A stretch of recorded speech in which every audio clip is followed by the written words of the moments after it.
विचारों से समाजवादी, आंखों में इंसाफ और इंसानियत का अरमान लिए एक नौजवान जो जौनपुर की सरजमी से समाजवादी कुटिया का संचालक बनता है। ये वक्त वो था जब पूरे देश में सन्नाटा पसरा हुआ था। पूरे देश में एक बेहद गंभीर आपदा आई हुई थी। लोग कोविड-19 से जूझ रहे थे। पूरे देश में लॉकडाउन से हाहाकार था। तब इस समाजवादी का संकल्प अडिग था। अपने पार्टी के राष्ट्रीय अध्यक्ष के दिशा निर्देश पर ये समाजवादी नौजवान लोगों के कितने काम आए, कितनी मदद की लोगों की, असहाय बच्चों की, बुजुर्गों की, महिलाओं की, पीड़ितों की, हाशिए पर खड़े उन सारे लोगों की मदद की। नाम ऋषि यादव। ये नाम किसी पहचान का मोहताज नहीं है। आप जानते होंगे पूर्वांचल नहीं, उत्तर प्रदेश के कई हिस्सों के बिलोंग करने वाले वो फॉलोअर्स हमने देखे कि जो इनकी सारी गतिविधियों को बहुत बाखूबी सराहते हैं। विगत दिनों अभी हाल ही फिलहाल में चुनाव हुआ था बिहार विधानसभा का, तो भाई साहब वहाँ भी पहुँचे हुए थे। चर्चा में आगे विशेष चर्चा होगी उस पर। ऋषि यादव समाजवादी कुटिया के संचालक, पहले तो हम बहुत बहुत स्वागत करना चाहेंगे अपने चैनल पर और अपने पॉडकास्ट पर। ऋषि जी, क्या होता है जब सूबे के मुख्यमंत्री जनपद जौनपुर का उनका आगमन का कार्यक्रम रहता है और आपको हाउस अरेस्ट कर लिया जाता है? आपका पहले हम बहुत बहुत धन्यवाद देना चाहते हैं। जैसा कि मैं आपको अवगत कराना चाहता हूं कि पिछले दिनों भारत निर्वाचन आयोग द्वारा जो SIR का कार्य कराया जा रहा है, तो लगातार समाजवादी पार्टी के राष्ट्रीय अध्यक्ष माननीय श्री अखिलेश यादव जी अपने कार्यकर्ताओं को दिशा निर्देश दिए हैं कि आप लोग बूथ पे रहकर, अपने क्षेत्र में रहकर कोई भी मतदाता छूटने ना पाए, उन लोगों के लिए आप पूरी मदद करिए, उन लोगों का फॉर्म भरवाने का काम करिए। उसी दौरान मैं लगातार अपने क्षेत्र में विगत दिनों से लगातार मैं लगा हूँ और यहाँ तक कि मैं आपको बताना चाहता हूँ कि माननीय मुख्यमंत्री जी का आगमन जनपद जौनपुर में होता है, तो ये बहुत विशेष जानकारी भी हमको नहीं थी क्योंकि मैं लगातार क्षेत्र में था। इस समय लगातार हम लोग सब काम छोड़ के बूथ स्तर पे BLO की मदद करते हुए BLO के साथ लगे हुए हैं। हम लोग वोटिंग बढ़ाने का काम कर रहे, वो गणना प्रपत्र लोगों का भरवाने का काम कर रहे थे। जैसे जो हमारे जो बहुएं जो यहाँ पे हैं, उनके पिताजी का डाटा वहाँ से 2003 के वोटर लिस्ट से मंगवाना और हर बूथ पे जाकर, घर घर जाकर लोगों का सहयोग करना, कहीं ना कहीं लगातार हम लोग इस काम में लगातार लगे थे। और जैसा कि मैं आपको बताना चाहता हूँ, कल की बात ही मैं बताना चाहता हूँ कि सुबह 7 बजे से लगातार शाम 7 बजे तक हम लोगों ने काम किया। उसके बाद हम घर जाते हैं, रात में अपना जो भी होता है खाना पीना, उसके बाद सोते हैं। जिसके बाद हम पिताजी हमारे बरामदा में रहते हैं, हम पीछे रूम में रहते हैं। और हम क्या बताएं कि हमारा जफराबाद थाना लगता है, वहाँ की पुलिस आती है और पिताजी से जो भी वार्तालाप करती है और हमको बुलवाया जाता है। जब हम आते हैं तो बस यही उनका रहता है कि आपको आज कहीं जाना नहीं है। हमने कहा भाई क्या कारण बताइए, तब उन्होंने कहा कि कल माननीय गृह मंत्री जी के यहाँ आ रहे हैं, कि माननीय योगी आदित्यनाथ जी आ रहे हैं, मुख्यमंत्री जी आ रहे हैं।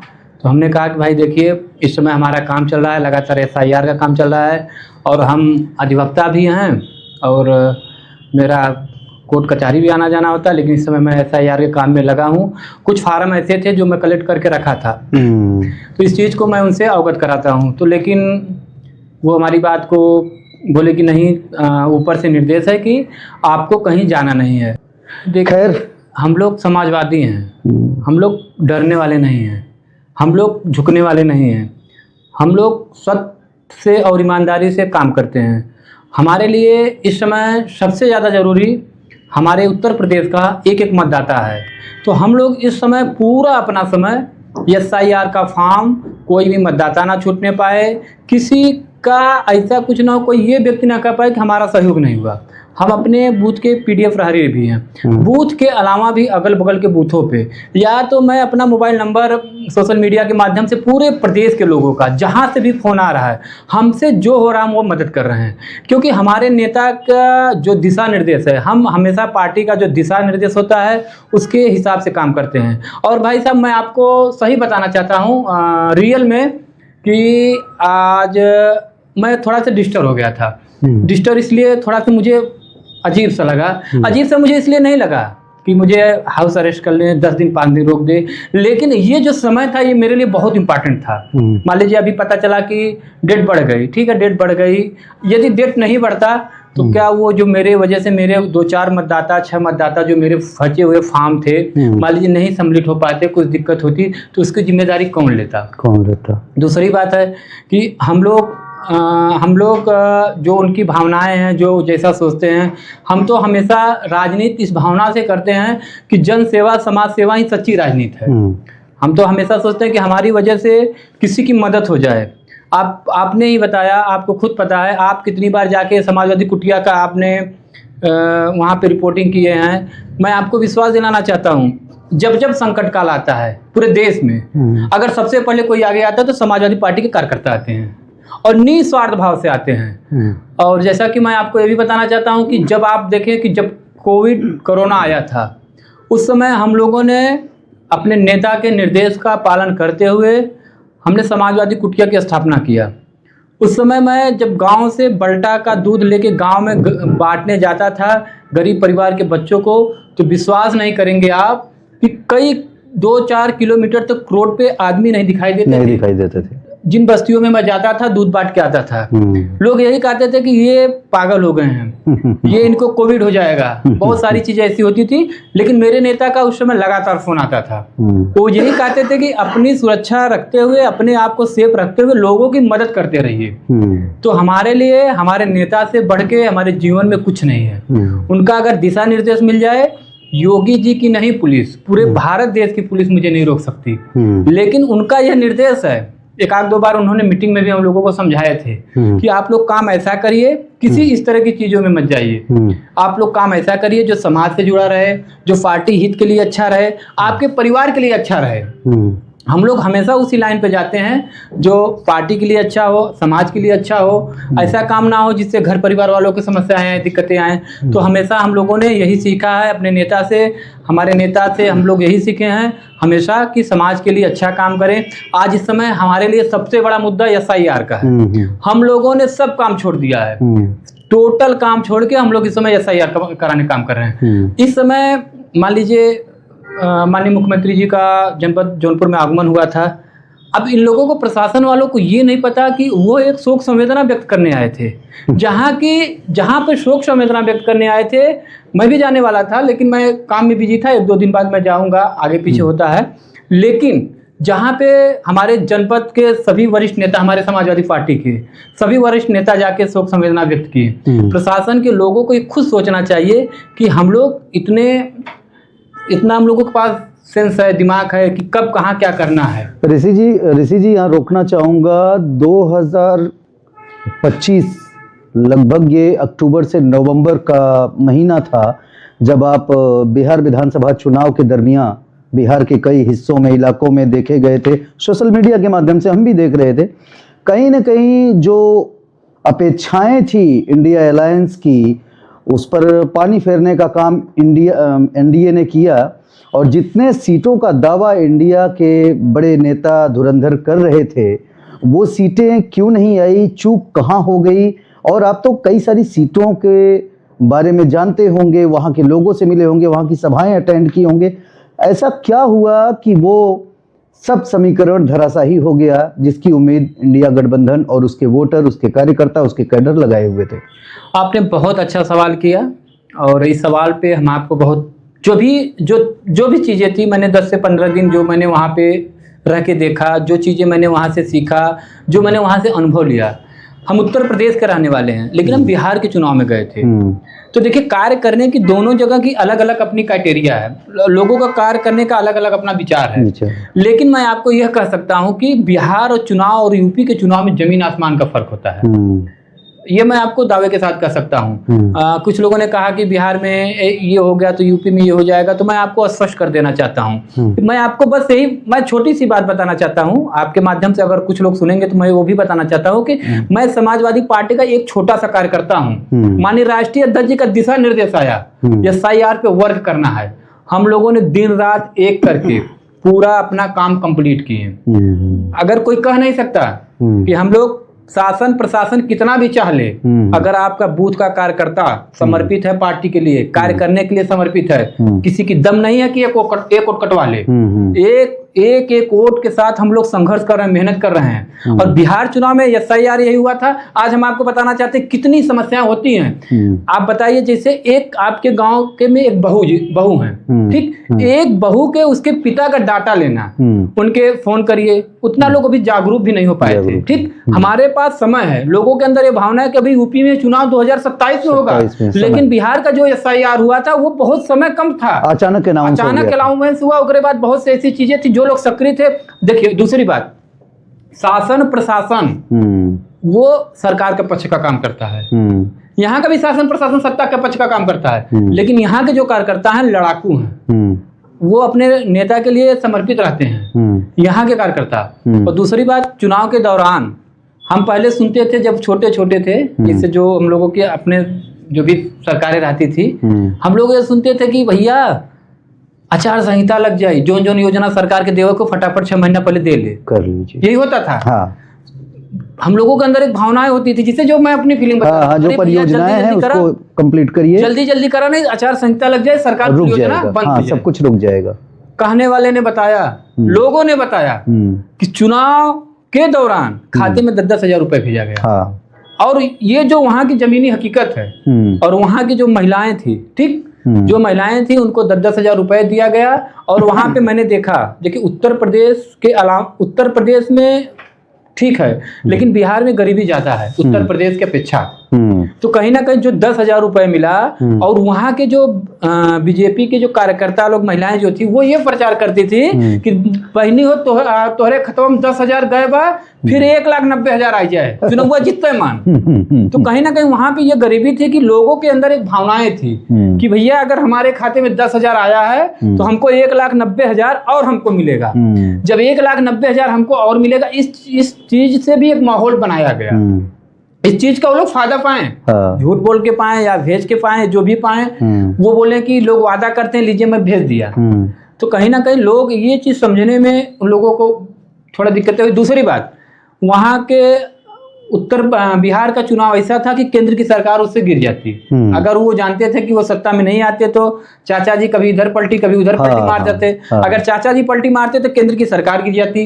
हमारे देश के गृह मंत्री अपनी पूरी ताकत लगाए थे। मैं तो दावे के साथ कह सकता हूँ कि वहाँ के जो प्रत्याशी थे खुलेआम वहाँ पे बांटा गया, साड़ी पैसा जो भी चीजें थी, लोग आप देखते हैं लगातार, मतलब आचार संहिता की धज्जियां उड़ाई गई, जमकर उड़ाई गई, और चुनाव आयोग तमाशबीन बना रहा। देखिए चुनाव आयोग को तो हमारे माननीय राष्ट्रीय अध्यक्ष जी आज क्या ही देख लीजिए, अभी एक फोटो देख लीजिए, सफेद कपड़ा दे दिए हैं, पहले भी दे दिए थे। तो कहीं ना कहीं चुनाव आयोग को यह चाहिए कि इस तरह की चीजें ना हो, जिससे देखिए चुनाव आयोग एक बीच की कड़ी होती है सत्ता पक्ष और विपक्ष की, उसको इतना मजबूत पिलर होना चाहिए जिससे लोगों का विश्वास बना रहे। अब इस तरह के चीज करेंगे तो आदमी, स्वाभाविक सी चीज है, लेकिन फिर भी बिहार में इतनी बेईमानी के बाद, इतना सब कुछ के बाद तेजस्वी जी बहुत अच्छा चुनाव लड़े। और रही बात उत्तर प्रदेश की, उत्तर प्रदेश में हम लोग तैयार हैं, दावे के साथ कह सकता हूं आपके चैनल के माध्यम से, अगर भारतीय जनता पार्टी शासन प्रशासन का साथ ना ले, शासन प्रशासन के लोग बेईमानी पे ना उतरे, खाता नहीं खुलेगा इन लोगों का। आप जो चुनाव हुआ देखबे कि किस तरह से बेईमानी किए, क्या वो चुनाव आयोग नहीं देख रहा था? गोली के नोक के दम पे मतदाताओं को रोका गया। ऋषि जी, यहाँ पर एक सवाल उठता है कि 10,000 क्या तो जिक्र आपने कर दिया, महिलाओं को 10,000 रुपए दिया गया, लेकिन आपकी पार्टी के राष्ट्रीय अध्यक्ष श्री अखिलेश यादव जी वो भी कहते नजर आ रहे हैं। कल हमने एक प्रतिष्ठित चैनल पर, एक बहुत बड़ा चैनल है देश का, उस पर इंटरव्यू दे रहे थे वो, और उन्होंने 40,000 की बात कही है कि हमने भाजपा से ही सीखा है कि ये समीकरण कैसे लागू होगा, और हम कैसे सत्ता पर काबिज होंगे, तो क्या चौगुना पैसा देकर सत्ता तक पहुंचने का रास्ता तैयार कर रहे हैं अखिलेश? देखिए, माननीय राष्ट्रीय अध्यक्ष जी ने सही कहा, हम बीजेपी से ही सीख रहे हैं। भाई आप 10,000 दे सकते हो तो हम 40,000 नहीं दे सकते? हम 40,000 दे सकते हैं। और माननीय राष्ट्रीय अध्यक्ष जी ने समाजवादी पेंशन, कुछ ऐसी योजनाएं थी समाजवादी सरकार जब थी, कन्या विद्याधन था, बहुत सी सारी ऐसी जन कल्याणकारी योजनाओं को लागू करके उन्होंने यह करके दिखाया है। और आने वाले समय में समाजवादी पार्टी की जब सरकार बनेगी, माताओं बहनों को 40,000 रुपए सलीना दिया जाएगा। मैं तो हाथ जोड़ के आपके चैनल के माध्यम से आप लोगों से निवेदन करता हूं कि आप लोग साइकिल का बटन दबाइए, माननीय अखिलेश यादव जी को विजयी बनाइए। हम लोग अभी से चुनावी मूड में हैं। मैं आपको बताना चाहता हूं, तो भाजपा कहती है कि हम हमेशा, हमारी पार्टी हमेशा चुनावी मूड में रहती है। हमेशा रहें, लेकिन ये जो SIR जो भारतीय जनता पार्टी लाई तो है भारतीय जनता पार्टी कूड़ा गणित करके, लेकिन अब देखना उसको समाजवादी पार्टी वाले कैसे उसको अपने पाले में गेंद को ले जाते हैं। देखना है जोर कितना बाजवे कातिल में है। क्या लगता है ऋषि जी, जो 2024 विगत चुनाव का, लोकसभा का जो अहम चुनाव था देश का, उसमें जो मैंडेट इंडिया अलायंस को उत्तर प्रदेश की जनता ने दिया था, जो जनादेश स्वीकारा था, लोकतंत्र में बहुत ही बड़ी जीत कही जाएगी वो, कि नेताजी के दुलारे उतना मैंडेट लेके आए जितना नेताजी भी नहीं ला पाए थे अपने जीवन काल में। तो वो जनादेश कायम रहेगा या उसमें कोई और इजाफा होने की नौबत है, या वो बिखरता नजर आ रहा है? जैसा कि मैं आपको बता देना चाहता हूं कि जो लोकसभा के चुनाव में समाजवादी पार्टी की जो सीटें आई हैं, और मैं आपको ये चित्र एकदम बिल्कुल स्पष्ट कर देना चाहता हूं कि आप ये देख लीजिएगा कि समाजवादी पार्टी का प्रदर्शन हमेशा लोकसभा में जितना होता है उससे ज़्यादा विधानसभा में उससे अच्छा होता है। तो आप इतना जान लीजिए कि आने वाला समय जो समाजवादी का जो 2027 का जो चुनाव होगा, उसमें समाजवादी पार्टी BDA परिवार एक तरह से बहुत मजबूती से चुनाव लड़ेगा और बहुत अच्छी सीटें आएंगी। सीटें इतनी आएंगी आप खुद नहीं सोच पाएंगे कि जिस तरह लोकसभा में लोग आकलन नहीं कर पा रहे थे कितनी सीटें आ जाएंगी, उसी तरह मैं आपको ये भी बता देना चाहता हूं कि 27 के भी चुनाव में समाजवादी पार्टी की इतनी अच्छी सीटें आएंगी कि जिसका आप लोग आकलन नहीं कर पाएंगे। बस लोगों का यह साथ, लोगों के लिए ये जो समाजवादी पार्टी की जो विचारधारा है लोगों तक, जन जन तक पहुंचाने का समाजवादी पार्टी के कार्यकर्ता करें, लोगों के लिए हमेशा खड़े रहें, जहां पे अन्याय हो, अत्याचार हो। आपको मैं बताना चाहता हूं, आज विपक्ष में समाजवादी पार्टी है, लेकिन जहां भी कोई बड़ी घटना घटती है सबसे पहले समाजवादी पार्टी के कार्यकर्ता पहुंचते हैं, समाजवादी पार्टी के माननीय जिलाध्यक्ष जी पहुंचते हैं। जो भी मदद होती है आर्थिक रूप से राष्ट्रीय नेतृत्व द्वारा दिया जाता है। मैं आपको बता दूं, अभी यहीं पे हमारे जफराबाद विधानसभा के अंतर्गत 2 लोगों की हत्या कर दी गई थी, वहां से माननीय राष्ट्रीय अध्यक्ष जी द्वारा मदद भेजी गई थी। अभी आप जानते हैं कि फर्जी इनकाउंटर मंगेश यादव जी का कर दिया गया था, जिसमें उसे सिर्फ इसलिए उसका इनकाउंटर किया गया था। अच्छा, मंगेश कांड में मैं यहाँ रोकना चाहूंगा। मंगेश कांड से याद आया, उसमें कुछ वीडियोस मैंने देखे थे जिसमें आप भी वहां पहुंचे हुए थे शोक संवेदना में। मसला क्या था जो आपके दृष्टिकोण से है, बाकी तो जग जाहिर है क्या हुआ क्या नहीं, मसला क्या था ऋषि? देखिए, मैं अधिवक्ता हूँ जी, और हर अधिवक्ता का यह नैतिक धर्म होता है कि लोगों को न्याय दिलाए। तो हमारे साथ हम लोग न्यायालय में थे, हमारे सीनियर अधिवक्ता हमारे बड़े भाई नवनीत यादव जी साथ में थे, अतुल जी थे और 2-4 हम लोग साथ थे। एक फ़ोन आता है कि इस गांव में ऐसी घटना घट गई है कि एक व्यक्ति को पुलिस वाले उठा कर ले गए थे और उनके साथ ऐसा ऐसा हो गया। तो देखिए, कहीं भी किसी भी प्रकार की घटनाएं होती, हम लोगों को सूचना मिलती है। अगर सूचना मिल गई तो जरूर जाएंगे, चाहे जैसी भी घटना हो। अगर सूचना मिल गई, अगर हमको लगा कि नहीं यहाँ गलत हुआ, तो हम लोग चल देते हैं। तो हम लोग, हमारी पूरी अधिवक्ता संघ की टीम, हम लोग एक साथ चले गए। जब हम लोग वहाँ गए तो वहाँ पे उनके परिवार वालों से मिले। उनकी माता जी थी, उनकी बहन थी। तो हम लोगों ने जो उनके माता जी, उनके जो बहन जो बताई कि हमारे भाई को यहाँ पे 2 दिन पहले या जो भी चीज़ें उस समय की थी, पुलिस वाले आए थे, उठा के ले गए। उसके बाद आज आके बताएं कि इनका ऐसा ऐसा इनकाउंटर हो गया, मारे गए हैं, आप डेड बॉडी लेके चली आइए। तो हमारा उस परिवार से सिर्फ 2 सवाल था, अब चाहते क्या हो, और सही सही बताओ कि मंगेश के परिवार से। हाँ, तो उन्होंने कहा कि हम ये चाहते हैं कि हमारे ये जो भाई जो मंगेश जी थे वो माता पिता के इकलौते संतान थे, एक बहन थी एक भाई था। वो ये चाहते हैं कि उनके पिताजी गुजरात में गाड़ी चलाते थे, ट्रक ड्राइवर थे। वो लोग ये चाहते थे कि उनके पिताजी जब आ जाएं तब इनका दाह संस्कार हो। ये सब सारी चीजें मैंने राष्ट्रीय अध्यक्ष जी को हम मोबाइल मैसेज करते हैं, अपनी सारी चीज को उनको अवगत कराए। तो माननीय राष्ट्रीय अध्यक्ष जी फ़ोन करते हैं और बात करते हैं, परिवार वालों से बात करते हैं, मौजूदा वहाँ के समय में जो अधिकारी थे उनसे बात करते हैं। और हम लोगों ने अपनी मांग रखा था कि परिवार वाले आ जाएंगे, इनके पिताजी आ जाएंगे तब दाह संस्कार होगा। तो माननीय राष्ट्रीय अध्यक्ष जी ने जो भी अधिकारी थे उनसे बात किए, तो उन्होंने सकारात्मक जवाब दिया। जो भी अधिकारी थे उन्होंने कहा ठीक है, इनके पिताजी सुबह आ जाएंगे तो दाह संस्कार होगा।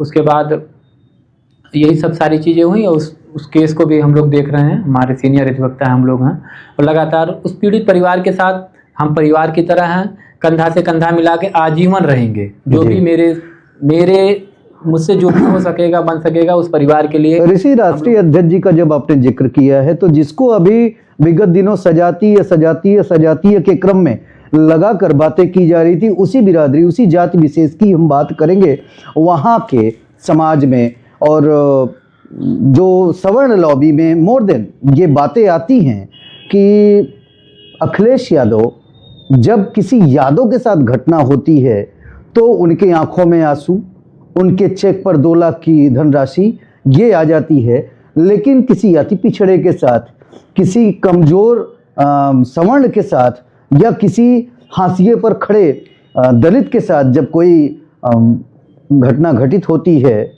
उसकी निर्मम तरीके से हत्या हो या उसके साथ कोई वाकया ऐसा घटित हो जाए जो अकल्पनीय हो, तो अखिलेश यादव जी सिर्फ शोक जताते हैं ट्विटर हैंडल पे।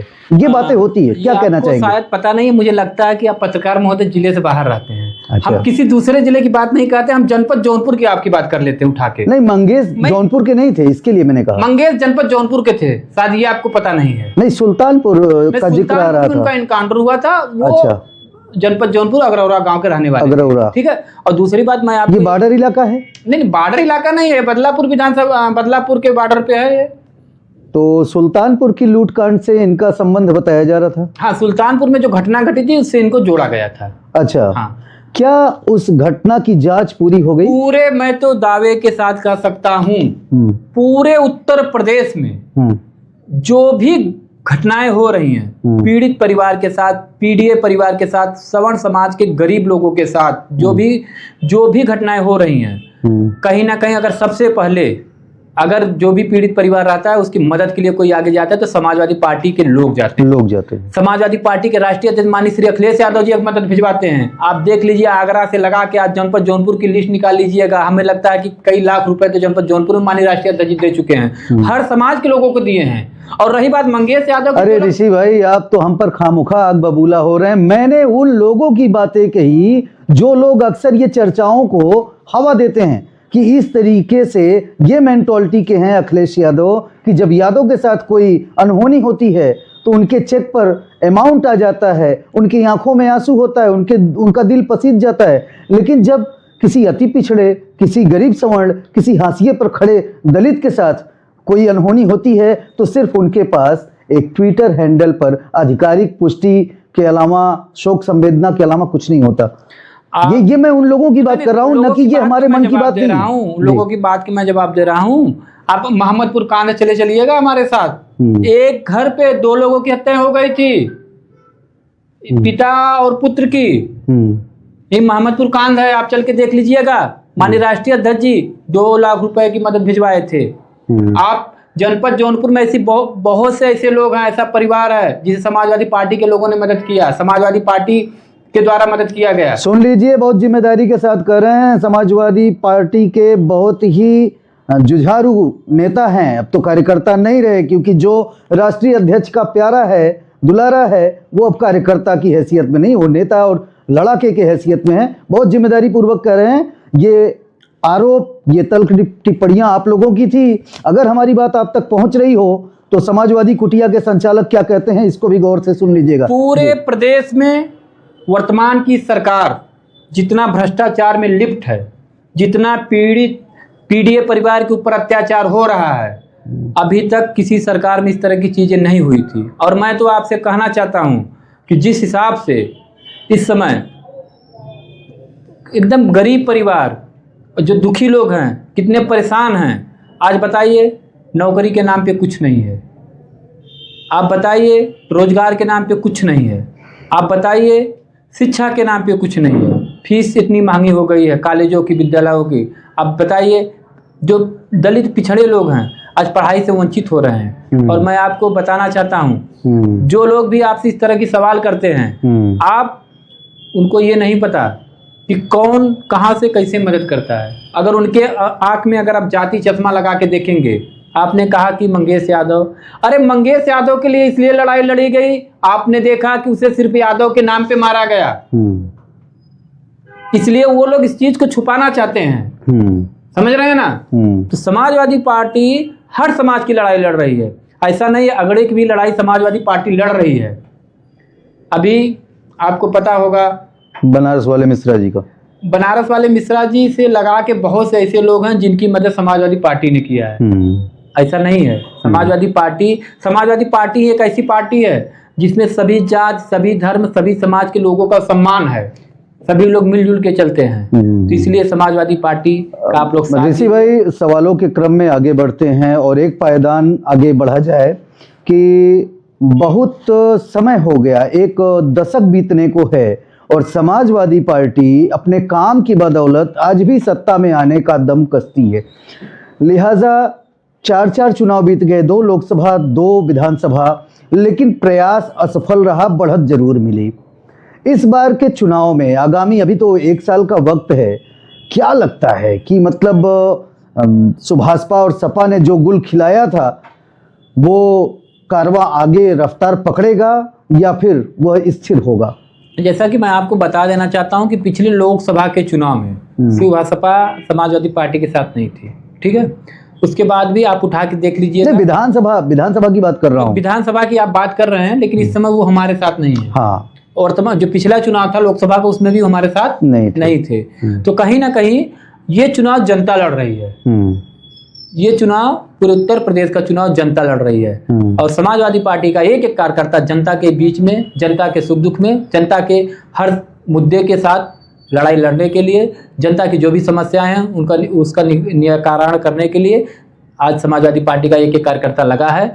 आज ये कार्यकर्ता जिस तरह से जनता के लिए सहयोग कर रहा है, आने वाले समय में यही जनता भारतीय जनता पार्टी को सत्ता से उखाड़ फेंकने का काम करेगी और समाजवादी पार्टी को फिर से सत्ता में लाने का काम करेगी। दर्शकों, मैं आज आपको एक और बात विशेष के लिए आमंत्रित करूंगा कि यूं तो अभी ऋषि भाई का आपने इंटरव्यू बहुत देखा होगा, लेकिन इनकी पर्सनैलिटी को देखते हुए इनकी पर्सनल चीज़ों को आज अवगत कराना चाहूँगा। ऋषि भाई, बुरा ना लगे, आज पर्सनल बातों पर भी हम जाएंगे। आपका सबसे बेहतरीन वो चेहरा जो भारतीय जनता पार्टी में एक बड़ा नेता है, कैडर है, वो कौन है भारतीय जनता पार्टी में? जी देखिए, नेता कहिए तो सब अपने आप में अच्छे होते हैं, मैं किसी की व्यक्तिगत बुराई नहीं करता। किसी व्यक्ति के विचार का मैं विरोध कर सकता हूँ, किसी भी व्यक्ति का मैं व्यक्तिगत विरोधी। विचार ही किसका अच्छा लगता है? वहाँ कोई ऐसा तो होगा।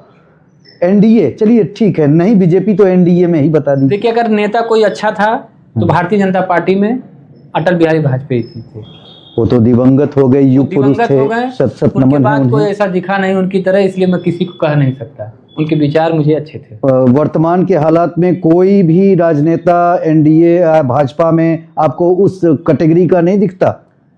नहीं, वर्तमान के समय में भारतीय जनता पार्टी के कोई मूल नेता इस तरह का नहीं है। वो तो सब इधर के हैं, उधर के हैं, इस तरह के हैं। आपको राष्ट्रीय अध्यक्ष समाजवादी पार्टी अखिलेश यादव जी कितना प्यार करते हैं? देखिए, राष्ट्रीय अध्यक्ष जी हमको नहीं, जितने जुड़े समाजवादी पार्टी के कार्यकर्ता सबको मान सम्मान, सबको प्यार करते हैं। क्योंकि एक एक व्यक्ति से, एक एक कार्यकर्ता से मेरा भी समाजवादी पार्टी में उतना ही महत्व है जैसे एक व्यक्ति का होता है ना, कि जैसे एक वोटर का एक महत्व होता है, उससे दो नहीं हो सकता। इसी तरह जैसे सभी कार्यकर्ताओं का महत्व है, वैसे हमारा भी महत्व है। जैसे सब लोगों को माननीय राष्ट्रपति सम्मान देते हैं, उससे हमको भी देते हैं। हमारा भी उतना अधिकार है जितना हर कार्यकर्ता का है। बशर्ते रह गई जिससे चीज़ें हैं, मैं लगातार वर्क करता हूं। मैं कोविड से लेकर लगातार काम किया मैं, लेकिन विकट परिस्थितियों में ज़्यादा मजबूती से वर्क करता हूं। हमने जब काम किया है, आपने देखा कोविड काल आया, मंगेश यादव इनकाउंटर हुआ था, शासन प्रशासन पूरे प्रदेश का शासन प्रशासन एक तरफ था, लेकिन मैंने डरने का काम नहीं किया। देखिए, जब आप गलत नहीं रहेंगे तो कभी नहीं डरेंगे। और रही बात, मेरे अंदर ये पूरी भावना रहती है, मेरे अंदर ये विचार आता है कि मैं गलत नहीं हूँ, मैं डरता नहीं हूँ, क्योंकि मेरे अंदर इतनी ताकत लोगों की रहती है, लोगों की इतनी दुआएं रहती है। मुझे ये फील होता है कि मेरे साथ पूरे प्रदेश के लोग हैं, पूरे देश के लोग हैं। उन लोगों की बदौलत मैं किसी भी मुद्दे में कूद जाता हूँ, क्योंकि गलत मुद्दा को मैं उठाता नहीं। अगर कहीं गलत होता है तो समाजवादियों का नैतिक धर्म होना चाहिए कि उस मुद्दे पे वो जाएं, लोगों की मदद करें, लोगों के साथ कंधा से कंधा मिला के उनकी मदद करें। दिवंगत श्रद्धेय नेताजी की याद कितनी आती है उनके गुजर जाने के बाद? देखिए, नेताजी एक विचार थे, और नेताजी की याद तो हर कदम समाजवादियों को हर पल आती है। और जब समाजवादी का नाम आता है, समाजवादी पार्टी का नाम आता है, तो श्रद्धेय नेताजी का चेहरा हर किसी के जेहन में आता है। नेताजी के विचार को हम सभी कार्यकर्ता मिलकर आगे बढ़ा रहे हैं। माननीय राष्ट्रीय अध्यक्ष जी उनके विचार को आगे बढ़ा रहे हैं। माननीय राष्ट्रीय अध्यक्ष जी का जो भी दिशा निर्देश रहता है, हम लोग सत्यनिष्ठा ईमानदारी से उसका पालन करते हैं और हमेशा उसका पालन करते रहेंगे। अच्छा, मान भी लिया कि अगर सरकार 2027 में समाजवादी पार्टी बना लेती है, क्योंकि चुनाव अभी दूर है, बहुत सारे समीकरण बनेंगे, बिगड़ेंगे, आएंगे जाएंगे, बहुत सारे नेता इस पार से उस पार, उस पार से इस पार होंगे भी, ये भी दौर आएगा, बहुत सारे दलों के गठजोड़ भी होंगे।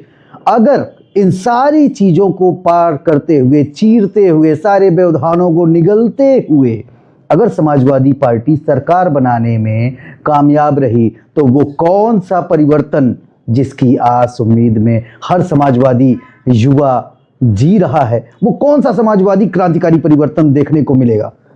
सबसे मुख्य एजेंडा हम समाजवादी पार्टी का रहेगा युवाओं के लिए रोजगार। माननीय राष्ट्रीय अध्यक्ष जी ने कह दिया है कि आज जो युवा दर दर भटक रहे हैं बेचारे, जो युवा आज कितनी बेरोजगारी है, मुख्य विकास रहेगा, युवाओं के लिए रोजगार रहेगा, शिक्षा, स्वास्थ्य पे समाजवादी पार्टी, मैं तो आपको दावे के साथ कह सकता हूँ, आज हम लगभग दूसरी बार सत्ता भारतीय जनता पार्टी की है। हाँ, लेकिन पूरे उत्तर प्रदेश में आप जहां जाएंगे बड़ा काम समाजवादी पार्टी का ही दिखेगा। हम आपको इन जनपद जौनपुर का उठा के दिखा देते हैं। लोहिया पार्क देख लीजिए, समाजवादी पार्टी की सरकार में बना है। मेडिकल कॉलेज देख लीजिए, समाजवादी पार्टी की सरकार में बना है। आप देख लीजिए सद्भावना पुल, समाजवादी पार्टी की सरकार में बना है। जो भी बड़े काम आपको दिखेगा जिससे प्रदेश का नाम हो, वह समाजवादी पार्टी का ही सरकार में बना है। प्रदेश की चाबी डिंपल भाभी, ये नारा कुछ अजीब नहीं लगता आपको? मतलब अनकंफर्ट फील नहीं करते इस पे आप? देखिए, नारा लोग देते हैं, बना देते हैं, अच्छा लगता है कि लोग देते हैं, जिनको अच्छा नहीं लगता वो नहीं बोलते हैं। जब भी चाचा भतीजे का झगड़ा शुरू था और झगड़ा गहराता गया, तो उस वक्त भी एक नारा समाजवादी पार्टी के लोग, प्रगतिशील समाजवादी पार्टी के लोगों पर लगाते थे कि चाचा का चमचा। देखिए, वो चीजें बहुत दूर चली गई जी, वो चीजें उस पर आप मत जाइए जी। अब चाचा, माननीय राष्ट्रीय अध्यक्ष जी को मुख्यमंत्री बनाने के लिए चाचा ने पूरा कमर कस दिया है, कमर। हाँ, और चाचा जहाँ जहाँ चलेंगे आप देख लीजिएगा, माननीय राष्ट्रीय अध्यक्ष जी मुख्यमंत्री बनने से कोई रोक नहीं। मैं 3 नाम लूँगा और 3 नाम पर आपका अपना स्पष्टीकरण, निजी दृष्टिकोण, अपनी राय चाहता हूँ। इरफान सोलंकी, आजम खां और अमिताभ ठाकुर, क्या कहना चाहेंगे इन तीनों पर? ये तीनों लोग अच्छे लीडर हैं। मैं आजम खान साहब को बहुत अच्छे से व्यक्तिगत रूप से जानता हूँ। आज भी मुझे याद है कि मैं आजम खान साहब का समाजवादी कुटिया में बर्थडे मनाया था, वो बड़ी प्रशंसा किए थे। और मतलब आप सोच लीजिए कि वो एक ऐसे व्यक्ति हैं जिनसे लोगों को सीखना चाहिए।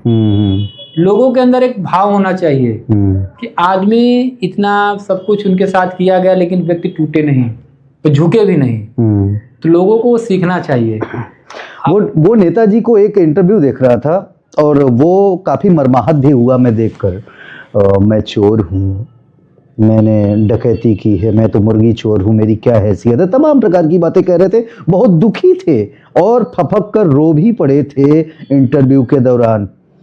एंकर ने उन्हें रुमाल लगाने की कोशिश की, वो सारे लोगों ने भी देखा था, लेकिन जहाँ तक उनके अल्फाज, उनके लहजे, उनके ज्ञान की बात है, उनके इल्म की बात है, वो काफ़ी उम्दा चेहरा सिद्ध होते हैं। और मुलायम सिंह यादव जो नेताजी को बार बार वो एक ही शब्द, वो हमारे महबूब थे, हमारे माशूक, मैं उनका माशूक था, ये क्यों कहते हैं वो इतना प्यार? देखिए, समाजवादी पार्टी के जो नींव रखे हों, जो समाजवादी पार्टी की स्थापना किए हों, तो कहीं ना कहीं उनका लगाव हर व्यक्ति से होता है। रही चीज व्यक्तिगत रूप से, राजनीति तो सरकारें बनती बिगड़ती हैं, और सरकार आज आपकी है, कल किसी और की है, परसों किसी और की होगी। किसी भी व्यक्ति के ऊपर व्यक्तिगत तौर पे इस तरह की चीजें नहीं करना चाहिए, कोई भी सरकारें हो। सत्ता तो परिवर्तन होता है। हम तो आपको बताना चाहते हैं कि हम लोग कोविड काल में जब समाजवादी कुटिया का स्थापना किए थे, तो हमारा जफराबाद विधानसभा था, ना हमारे वहाँ विधायक थे। मछली शहर लोकसभा था, ना हमारे वहाँ सांसद थे, ना हमारी केंद्र में कोई पकड़ हम लोगों की सरकार की थी, ना ही हम लोगों की प्रदेश में कोई सरकार थी। लेकिन हम लोगों ने सत्यनिष्ठा, ईमानदारी से पार्टी के लिए समर्पित होके काम किए। आज मैं आपको दावे के साथ कह सकता हूं कि हमारे ओर से जफराबाद की विधानसभा चुनी गई है, और हमारे ही ओर से, हम लोगों की ओर से मछली शहर की सांसद, हम लोग को बहुत ही लोकप्रिय सांसद प्रिया सरोज जी चुनी गई हैं। तो हम ही लोगों की ओर से एमएलसी का आशुतोष सिन्हा जी चुने गए थे। तो कहीं ना कहीं मैं आपको बताना चाहता हूँ, ये समय है, समय का परिवर्तन होता है। अगर हम लोग उस समय सोचते हैं अरे यार, ना हमारे पास विधायक हैं, ना हमारे पास सांसद हैं, ना हमारे पास कोई है, तो हम लोग क्या करें, तो क्या होता है, बनते हैं? नहीं बनते। लेकिन हम लोगों ने संघर्ष किया, सांसद बनाए, अपना विधायक बनाए। हम सत्ता में नहीं आ पाए, हम लोगों को सत्ता में नहीं आ पाए, तो कहीं ना कहीं से अगर कमी बढ़त ली है, कहीं से हो सकता है कमी रही हो, उस कमी को हम लोग दूर करेंगे, लोगों को और जोड़ेंगे, पीडीए समाज को जोड़ेंगे, और हम लोग आगे बढ़ेंगे। और आने वाले समय में हम लोगों को एक कसक जरूर थी, हम लोग आज भी जीवन में नहीं भूलेंगे। 2022 की जब काउंटिंग हो रही थी, उस समय हम लोग अच्छी लीड किए थे जनपद जौनपुर से। लगभग हम लोग पूरे विधानसभा में सब, अगर देखा जाए तो हम लोग 9 विधानसभा जीते थे, लेकिन किसी कारण से हम लोग 4 विधानसभा हम लोगों को हाथ से निकल गए। लेकिन जो भी विधानसभा हम लोग हारे थे, बहुत मामूली वोट से हारे थे, कोई 500, कोई 1500, कोई 2000। तो ये कोई हार नहीं होती है। वो तो जब हम लोग थे ना, बगल में टीवी चलती है ना, हम सब मान लीजिए राष्ट्रीय अध्यक्ष जी से कहेंगे कि जो काउंटिंग के समय जो टीवी अंदर चलती है ना, टीवी ना चलवाया करें, क्योंकि टीवी चलवाने के बाद ये दिक्कतें हो जाती है। जैसे अधिकारी हैं, गए देख के आ गए, भैया फलाने की सरकार बन रही है, तो और अंदर के जो कार्यकर्ता रहते हैं, मनोबल थोड़ा डाउन हो जाता है। अच्छा, मीडिया वाले क्या करते हैं, वो तो थोक पाए होते हैं, गोदी मीडिया वाले शुरू में चला देते हैं एकदम, फलाने भैया की पता लगा। हम अपने बता रहे हैं कि मैंने जानकारी लिया, तो हम लोग 6 सीट पे आगे चल रहे थे, जनपद जौनपुर 6-7 लगातार चल रहे थे। लेकिन टीवी में क्या दिखा रहा है, 3 सीट पे जौनपुर में समाजवादी पार्टी आगे, और 3 तो निपटा दिए। हम यहाँ पे 6 सीट पे आगे हैं, न्यूज में दिखा दिया 3 सीट पे आगे। तो 3 सीट का क्या होता है, यहाँ पे हम जा रहे हैं ना, लेकिन वही टीवी कहीं दूसरे जिले के लोग देखेंगे, तो उनका जो समाजवादी पार्टी का कार्यकर्ता रहेगा, उनका मनोबल डाउन होगा। तो कहीं ना कहीं बहुत सी ऐसी चीज़ें थी, बहुत सी ऐसी सीटें थी कि जहाँ पे मनोबल तोड़ने का काम किया गया। तो बहुत सारी चीज़ों पे हम लोग इस बार सतर्क होके मंथन करके काम करेंगे। और कुछ कमियां रह गई थी, कुछ पिछली बार क्या हुआ था कि कुछ विधायक जीते, वो अपना लाल लश्कर लेके चले गए। लेकिन ऐसा नहीं होना चाहिए। जब तक आपके अगर विधानसभा में 9 विधानसभा की सीट है, 10 विधानसभा की सीट है, 5 विधानसभा, जो भी विधानसभा की सीटें हैं, जब तक सबका निर्णय न आ जाए, आखिरी वोट काउंट ना हो जाए, तब तक आप मत छोड़ के जाइए। क्योंकि जब एक विधायक जाते हैं, निर्वाचित होके जाते हैं, तो उनके साथ कुछ समर्थक चले जाते हैं, फिर कुछ चले जाते हैं, बाद में बचते कौन है बेचारे, वही भैया 1500 वाले। संख्या बल बचा नहीं, संख्या बल और प्रेशर में बल भी नहीं बचा। दूसरी बात है, कोई 1500 वाले हार जीत वाले बनते हैं, तो सरकार भैया फलाने बने थे, तब तक भैया उसमें रगड़ देते हैं लोग। तो कहीं ना कहीं बहुत सी सारी चीजों का इस बार जो हम लोगों से त्रुटि रह गई थी, जो कमियां रह गई थी, हमारे बहुत अच्छे जिला अध्यक्ष जी हैं, लोगों को बहुत सामंजस्य बना के चलते हैं जनपद जौनपुर में। और हम तो भाई इतना दावे के साथ कह सकते हैं कि पूरे जनपद जौनपुर हम लोग 9 विधानसभा की सीट जीतेंगे एकदम, ये आपको मैं कह शुभकामना है ऋषि जी, आपको बहुत बहुत धन्यवाद। चिंतन और मंथन का दौर जारी है। सभी राजनीतिक दल अभी से अपनी कमर कसना प्रारंभ कर चुके हैं, क्योंकि आगामी विधानसभा चुनाव बहुत ही बड़ा समरे रण होने जा रहा है। और इसमें कोई दो राय नहीं है कि इंडिया बनाम एनडीए ये बहुत ही बड़ा बैटल तैयार कर रहा है और वॉरियर अभी से तैयार हैं।